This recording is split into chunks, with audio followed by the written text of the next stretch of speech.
Friends, oil egg use பண்ணாமல் plain கேக்கு வீட்டிலே எப்படி செய்யறதுன்னு பார்க்கலாம்.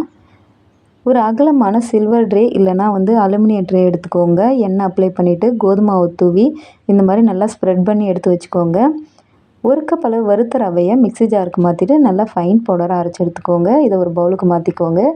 1/2 கப் அளவு சர்க்கரை சேர்த்துட்டு இதையும் நல்லா ஃபைன் பவுடராக அரைச்சி எடுத்து அதோடவே சேர்த்துக்கோங்க. 1 கப் அளவு காய்ச்சி ஆற வச்ச பால் சேர்த்துட்டு இதை நல்லா மிக்ஸ் பண்ணிக்கோங்க. 1/2 டீஸ்பூன் அளவுக்கு பேக்கிங் சோடா, 1/2 டீஸ்பூன் அளவுக்கு ஏலக்காய் தூள் சேர்த்துட்டு நல்லா மிக்ஸ் பண்ணிக்கோங்க.